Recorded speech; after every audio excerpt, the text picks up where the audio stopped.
नमस्कार मित्रों। एक प्रेरणादायक कहानी से शुरुआत करते हैं। एक गांव में एक बड़ा ही मेहनती किसान रहते थे और उनका एकमात्र पुत्र था।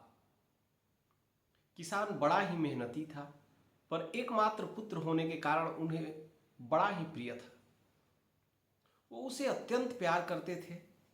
इसलिए वो क्या करते थे कि पुत्र को कोई भी काम न आए, ये कोई भी कार्य में ज़्यादा भार ना आए, ये वो पूरी तरह से इंश्योर करते थे। इस लालन पालन में वो इतना भूल गए कि वो पुत्र को कोई भी कार्य नहीं देते थे। बस उसका इतना ही काम था कि खाना पीना सोना, और बाकी समय में वो काफ़ी उद्वेलित रहता था क्योंकि उसके पास कोई कार्य नहीं था। समय बीतता गया, किसान को कभी एहसास नहीं हुआ कि उसका पुत्र कुछ कार्य नहीं कर रहा है, क्योंकि वो खुद काफ़ी मेहनती थे, सब कुछ करके देते थे। अब ये बालक जब बड़ा हुआ और किसी भी कार्य से में मन नहीं लगता था, विमुख रहता था, तो अब ये करे तो क्या करे। किसान के कार्य में ही बाधा डालने लगा। कुछ चीज़ें तो बीच जो है इस जगह से उस जगह रख देता था।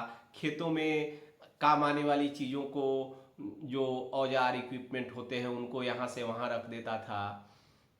वो कुछ ना कुछ ऐसा कार्य करता था जिससे वो किसान भी धीरे धीरे परेशान रहने लगा। फिर भी वो हर बार माफ कर देता था क्योंकि इकलौता पुत्र था, प्यार काफी अधिक थी। एक दोपहर की बात है, किसान काम करके काफी थका हुआ सोया था और पुत्र, उसका तो काम ही था खाना पीना और सोना।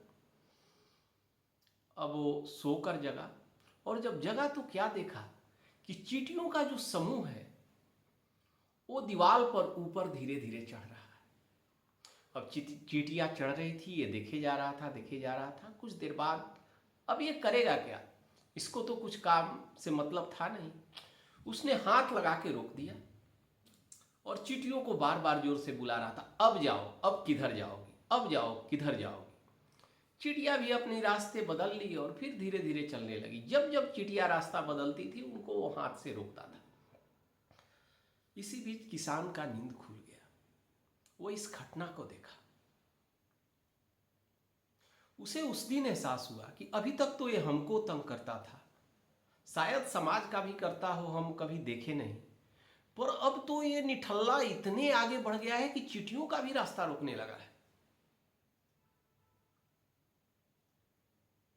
दरअसल हमारे समाज, हमारे ऑर्गेनाइजेशंस जहां हम काम करते हैं,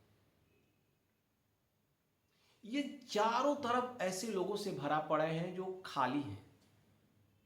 और जो व्यक्ति खाली बैठेगा, किसी कार्य में अपने को लीन नहीं करेगा, वो आखिर करेगा क्या। उसका काम ही होगा डिस्ट्रक्टिव। और ऐसी चीजों से बचने का सिर्फ और सिर्फ दो तरीके हैं, और वो ये हो सकता है कि या तो हर लोगों के हाथ में काम हो, कुछ ऐसी चीजें हो जिनमें वो लगे रहे, और दूसरा कि आप जिस समाज में रहते हैं, जिस जगह पर रहते हैं, अपने आप को मानसिक दृष्टिकोण से चींटियों की तरह इतनी मजबूत कीजिए कि बाधा डालने वाले जो लोग हैं वो बार बार डालते रहें, पर आप अपना रास्ता बदलकर अपने मंजिल की तरफ हर समय बढ़ते रहें।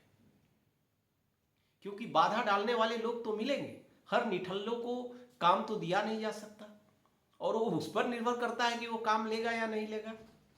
लेकिन आपके मानसिक स्थिति, मस्तिष्क पर निर्भर करता है कि हर बार रुकावट आने के बाद आप कैसे आगे बढ़ते हैं।